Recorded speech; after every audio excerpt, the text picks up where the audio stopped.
নমস্কার বন্ধুরা, আজ আবার ফিরে এলাম একটা নতুন ভিডিওর সাথে। আজকে আমি পার্শে মাছের তেল ঝাল করে দেখাবো। এখানে নিয়ে নিয়েছি পার্শে মাছ। একটা পাত্রের মধ্যে মাছগুলো নিলাম। মাছগুলো মাখানোর জন্যে দেব নুন, দেব হলুদ গুঁড়ো, দেব অল্প লঙ্কা গুঁড়ো আর অল্প তেল দেবো। এইদিকে কড়া বসিয়ে দিয়েছি, কড়া গরম হয়ে গেছে। তেল দিয়ে দেবো মাছগুলো ভাজার জন্য, আর এইদিকে মাছগুলো মেখে নেব। হয়ে গেছে মাছগুলো খুব ভালো করে মাখা। এইদিকে তেলও গরম হয়ে গেছে, মাছগুলো দিয়ে দেবো। মাছগুলোকে আমি খুব লাল করে ভাজবো না, একটু এপিট ওপিট করে নেব। হয়ে গেছে মাছগুলো ভাজা, তুলে ফেলছি। এই তেলটার মধ্যেই আমি কালো জিরে ফোড়ন দেবো, আর দেবো 4টে চেরা লঙ্কা। এইদিকে আমি নিয়ে নিয়েছি টমেটো কুচি, ধনেপাতা কুচি, রসুন, আদা, পেঁয়াজ, হাফ টমেটো। এগুলো সব গ্রেট করে দেবো। এবারে তেলের মধ্যে দেব টমেটো কুচি।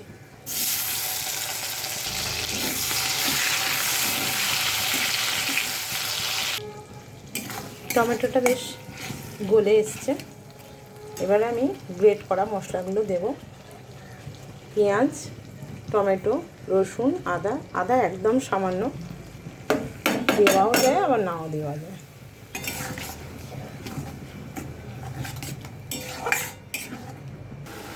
এদিকে আমি গুঁড়ো মশলার মধ্যে নিয়েছি হলুদ, লঙ্কা গুঁড়ো, জিরে গুঁড়ো, নুন, চিনি।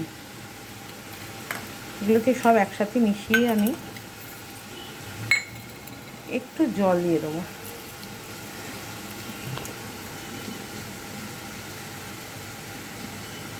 এবারে ভেজানো মশলাটা দেব, দিয়ে ভালো করে নেড়ে নেব। মশলা থেকে তেল ছেড়ে গেছে, মশলাটা কষানো হয়ে গেছে। এবার দেব জল। এবারে জলটা দিচ্ছি, খুব বেশি জল দেব না। এবারে আমি কিছুটা ধনেপাতা কুচি দিয়ে দেবো। ঝোলটা ফুটে গেছে, মাছগুলো ঢেলে দেবো।